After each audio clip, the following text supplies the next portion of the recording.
practical stuff. Not speaking tongues to the Lord in an unknown language, but open your mouth and speak and say, I have a problem. I need help. And it's amazing how the healing right there. Simple, simple. But much I feel so much better having just spoken to you. This young man got up, he arose, he went, he put action behind his thinking, and he said, I formulated a plan. Do you have a plan? I know you don't like your situation. There's some situations in my life I don't like.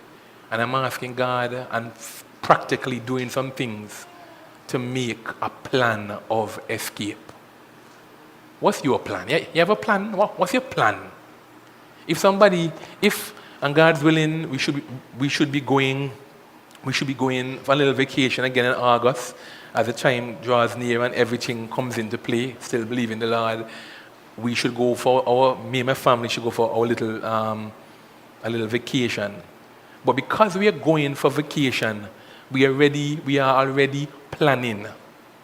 We're looking at car rental, trying to see different fares, who have a cheaper fare, how much it could be, accommodations, doing like a budget to see, how it can work out for us.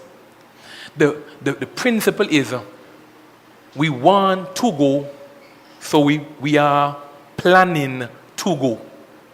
We're putting some practical things into place. Some people want to go to Disney World, Orlando, Florida, and then on a visa. They want to see him go Florida. I'm saying, no, practically, if you have something you want to do, don't you have a plan to bring it to pass? I want to build a house. So the first thing they say, what's your plan?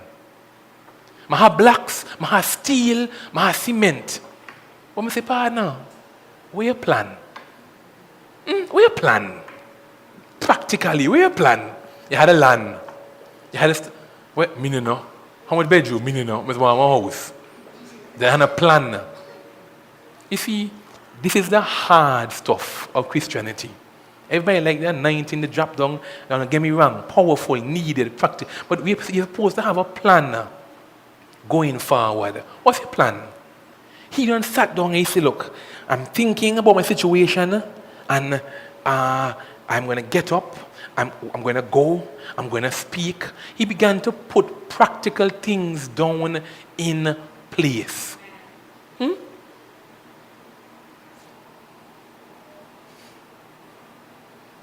Brother Matthew, I want to get married and I want to have 5 kids. I say, wow, that's wonderful.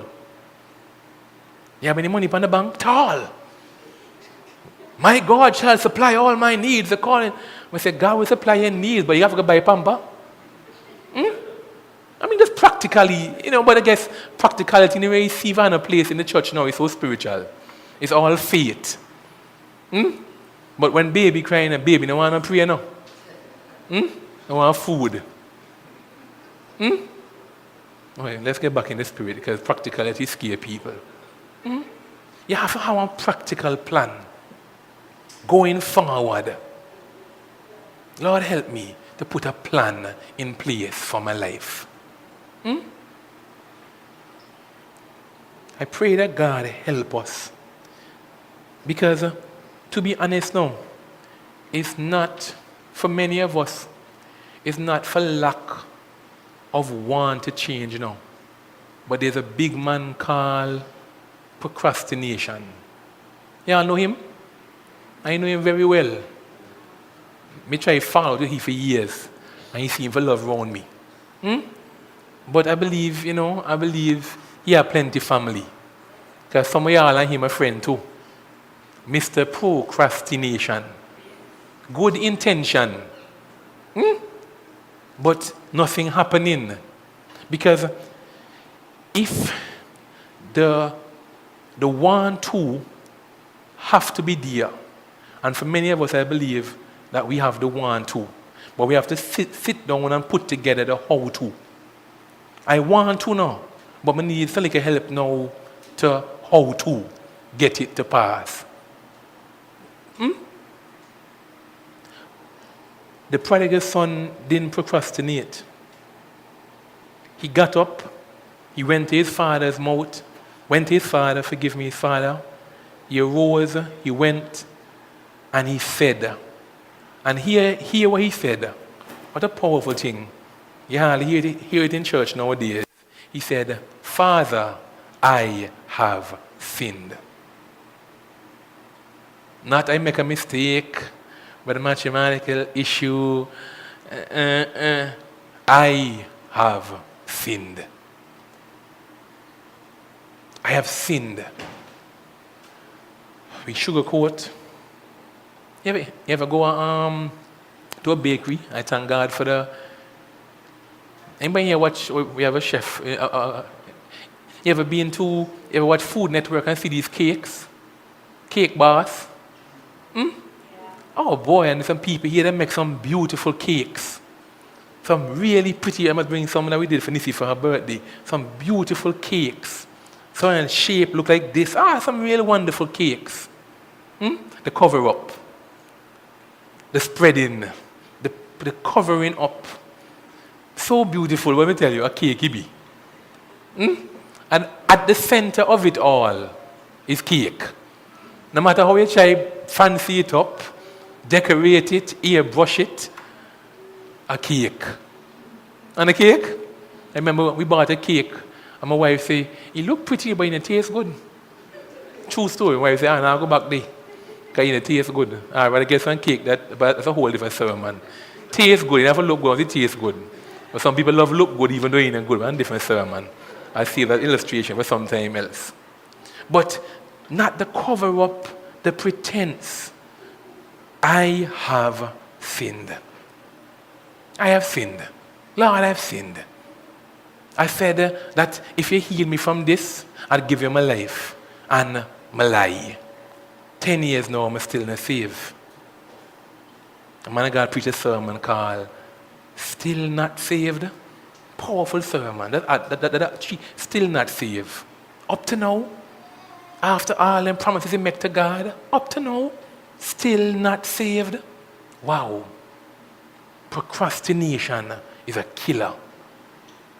Procrastination is a killer. We have to come to the place where we move if you want really help. If you really want help. Because some people don't really want help. Some people see church as a little entertainment, good music.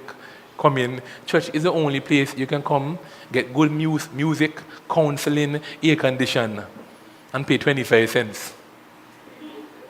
And some don't even pay that. Good music, good singing, good everything. 25 at the cheapest entertainment with some people. Go to church. Sad but true. But they go stage and pay 200 VIP ticket. But they come to church. I tell them, hey, we're trying to buy a bus and so, we believe in God for the next step, $50 in for church? Some people throw 50 in the cash pan.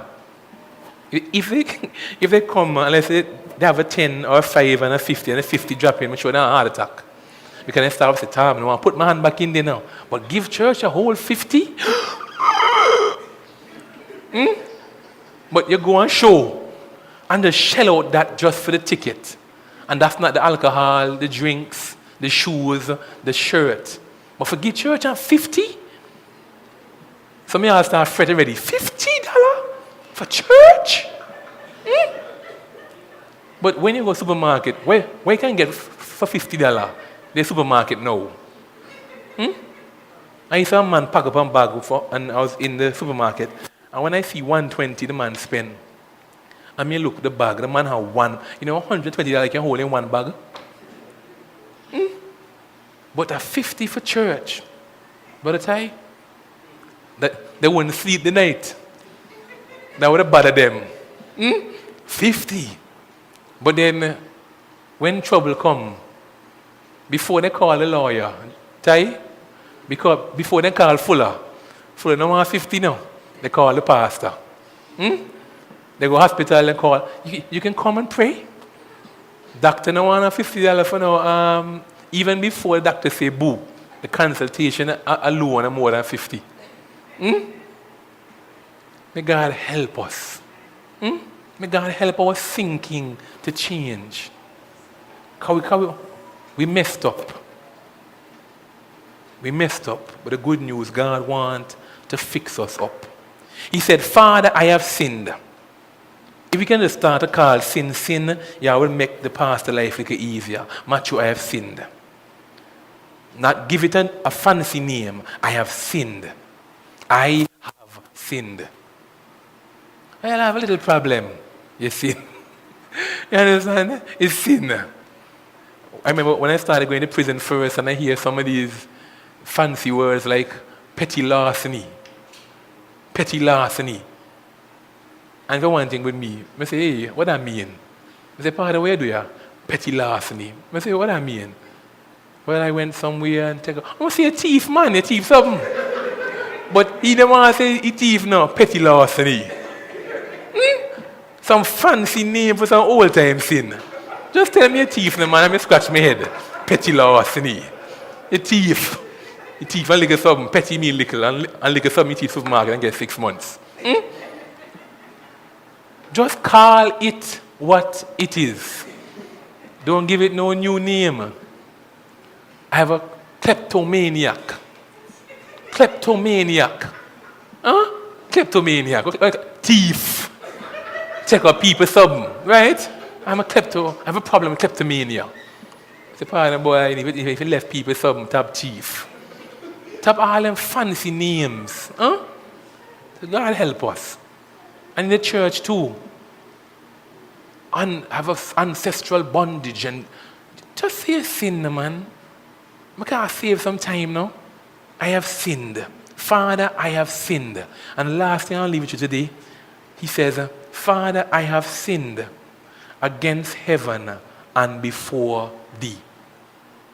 I want to remind you this morning, I'm sure you already know it, but when the prodigal son sat down and began to think, he said, Father, I have sinned against Father, I have sinned against heaven and before thee. I want to tell you something about sin this morning, church. Sin, when we sin twofold. We sin before a holy, righteous God, and our sin, every time we sin, not only does it affect a holy God, it affects the people around us. Understand with me this morning. I want to give you a little verse because it's a very popular verse of scripture. It is taken from, we did the study when Joseph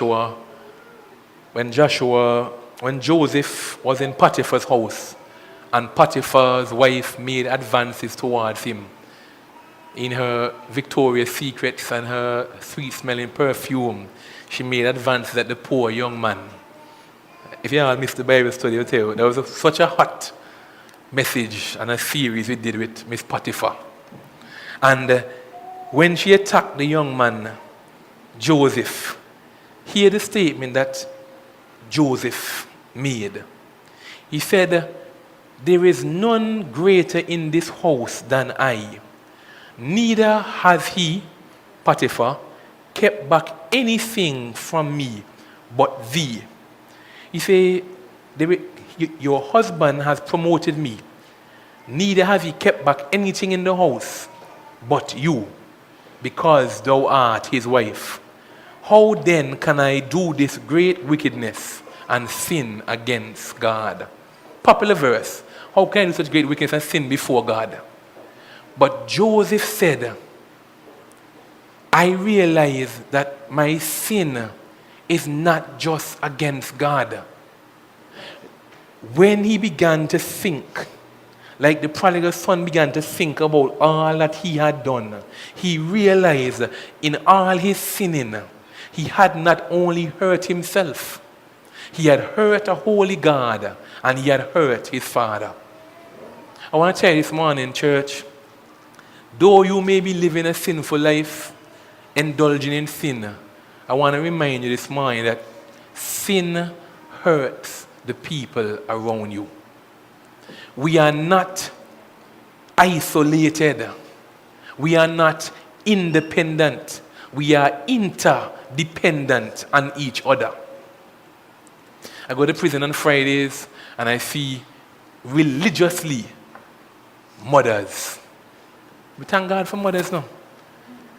Sometimes you go and I had a tent, but I don't want to say tent now. You see them out there in the hot sun waiting their turn to go inside with their little food to carry for their son. Some of them carry, I know one guy, he carry food for his son 7 days a week. No matter what he doing, how busy, he make time every day to carry this food for his son. When his son did the stupidness he did, his son didn't realize that this sin gonna have repercussions not only on me, but on my mother, and my father. Understand that when we sin, you see as Christians, I tell you all the time, especially in Antigua, he or she is singular. Them is plural, correct? If you are a Christian in Antigua and you sin, what people say, and when them done, them say that them are Christian. As far as me know, them are plural. If he sin or she sin, that's singular. But not in Antigua. If you sin, the first thing they say, and when they're done, they say them are Christian. But you know them, right? Because once you are part of the body, whatever you do affect me now. We are all our Father's children. And whatever you do affects me. Because we are all called by the name of the Lord. If people, how many families have been destroyed because a father or a mother went ahead and did something, not understanding that this little sin not only going to affect me, it's going to affect my wife, affect my child. As a pastor, I walk, not exempt, not Superman. I walk and I face temptations like everybody else. You know, pastor get tempted too. You know, no S in here. Tear my shirt and I see super spiritual. Away. Normal, flesh and bone. And I am tempted, like how Jesus tempted every way. But before I sin, I think about who is going to affect. I'm not exempt from sin and temptation now. But before I sin, I think about you. I think about you. Because if I sin, Brother Matthew, you know how crazy some people say, well, I can just sin and ask for forgiveness. But if I sin the sin that you sin and ask for forgiveness, you know, I come back here again. Because you can see how you can do that, but I can't do that. But I think about my relationship with my wife. We went to a men's conference and I heard a man say, tell all of us, I love honest stuff. I love practical stuff. The man said to us, he has cheated on his wife. And I said, there's grace for everything, and his wife forgive him and so. He said, up to now, 15 years later, that trust that his wife had in him has not come back as yet. If she call him and can't get him on the phone, she start getting antsy. Because even though she forgive him, there are consequences for his action, and she has not gotten back that trust yet. You see how sin carry repercussions, man? But when you sin, you have to understand that it affects other people around you.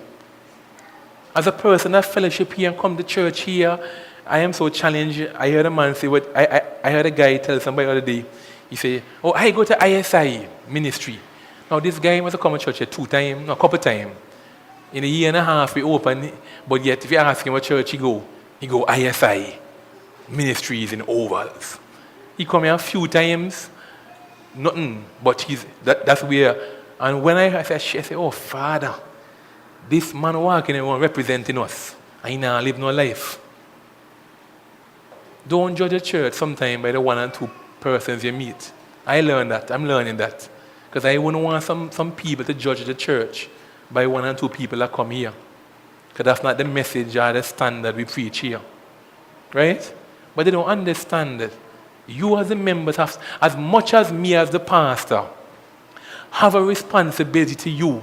That if I sin, can you imagine, God forbid it not happen by God's grace, I go and commit some sin. And nowadays it's picture and Facebook and everything. And you go work tomorrow and somebody say, and for your pastor, they catch down there in the car with that woman. Huh? How you feel? Remember now, you don't stand up, you go some like a side of church with some plot here, pastor. It's done so funny already. And now you stand up and you say, this is the church you go in. You go work, and somebody say, then catch you do something there. You read today's Observer. How you will feel? You will say, oh, Jesus, Lord, I have to stand up and talk. But then let me ask you, it's not a two-way street. It shouldn't be a two-way street. That's the same how I understand that if I sin, it affect you. When you think about sinning, you feel it affect me. When somebody say, I spoke to this girl, and she said she go to your church. I'm going to say, oh, yes. I have to swallow hard. Yes. Come and say, oh, Father, what she do again? It's supposed to be a two-way street where we understand that there is no such thing as isolated sin. Sin affects others. It affects our society. It affects our world. It affects our church. It affects our God. Sin affects all of us. It's not an isolated incident. He said, Father, I sin against you, even though you weren't here. Can you imagine? Okay, the young boy get up, tell his daddy he want the money, he get the money, put the money in pocket, go off, party, ton of girls, ton of living. While, you ever take time to think about daddy? You ever think about the fact that the daddy was home? There's no mention of a mommy in this story. Even when they came back and we get to that with the party and so, there was no mother. He had two sons but no mother. I know, but it's a speculation, but where was the mother? Perhaps he lost his wife. Now all of a sudden, he lost his wife. And now all of a sudden, he's losing his son. You believe this? The son ever took time to think about how his action would hurt his father? He didn't care about daddy. He wanted to party. He didn't care about nobody. You ever think about how the father sit at night and the devil torment his mind and tell him, you make your son go in now. You're too strict. It's too rough. And the father lied on many nights, I believe, crying. Because sometimes you second guess yourself now. And the devil will master and make you stand up for righteousness, yes. But the devil will make you second guess yourself. You're too hard on the child, man. If you give a little bit more, if you're more liberal in your Christianity, your child would still be here. I wonder what the father went through home. But the son didn't care about that. I don't believe the Bible says he took a far journey. The son was so selfish, he never sent his father no email, no BB, no WhatsApp. So his father didn't even know if he was alive. It's one thing for know your child dead now. Or he dead, he gone. But the father now left in a state where he didn't even know. Dead, alive, wandering. The father didn't even know. There's something about not knowing. He just don't know what go on. You call your wife, you can't get a wife. Also, your mind start going over. But one if the car accident, but one if this. Because you understand, you ever call somebody a child, and even though the child might just go bathroom and left the phone. By the fact you can't get them, you start panic. This father didn't have no connection with his son. In fact, as we go on, he actually said, my son, which was dead. Because Because in his mind, he says, my child is dead. I don't know what's happening. This son, in his selfishness, and that's what sin is. Sin is selfish. He didn't care about how this thing affects his children. When people go to sin, they don't care about how it affects his father. They don't care about how it affects their children. I see parents make some decision and you want to just hold them and put two thumps in them. I say, partner, even for your children's sake, you couldn't do a little better. Sin affects others. It affects more than just yourself. Went to PM, met a young lady. She came to me after I ministered and said to me, you go to the prison? I have a father up there. And she gave me the father name. I have it in my phone. And, when you go up there, you can tell him I asked about him. I said, when last I see him? I said, when I was about 3. And now she's 17. I may tell you, it is such a advantage against us. It's so much harder when you don't have a father in the home. Right? But whatever he did to go jail, he never really think about his child, that this young girl growing up now without a father. Many times because of greed. Church, I want to let you know today, when the prodigal son sat down and began to think, he realized to himself, and he said, I have sinned against heaven, I sinned against the holy God, but I've also sinned against others. Sin is not an isolated thing. Sin hurts others. And if you claim to love people, love your church, love your Christian brother and sister, you would fight harder than just committing casual sins and say, oh, God understands. Prodigal son say, I sin. I'm a sin against God, yes, because he's holy, but I sin against you. Some of us, I'm going to wrap up now, but some of us not going to move on in God until we open up our mouth and apologize to some people. You hear me? Some of us not, and the Holy Ghost is going to bring back that person to you who you need to apologize for, too. Because you keep rehearsing all what they do you. But believe me, you do them some bad things too. And you can't respond for them. But some of us need to open our mouth like the prodigal son and tell some people, I'm sorry. I sin against you. You do me certain things, but how I reacted was wrong. 2 wrongs don't make a right. Some people rather dead than say sorry. You see how I bawl and cry before I say sorry? Wrongfully. Some people rather die, literally, and people rather dead than say sorry. If that ain't one stronghold, I don't know what is. Terrible.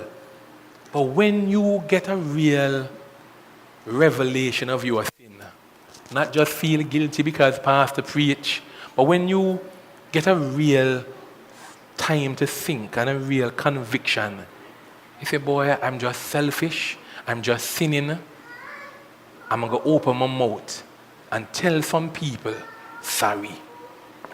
Tell someone they have done some injustice to, I'm sorry. I remember, and if you don't know, I backslid from the Lord, okay? I was saved, I think, 3 years. I backslid for 2. And thank God for His grace, He took me back. And I remember going to church, church to church, some people take you back, some people hurt, understandable, some people don't know if I trust you.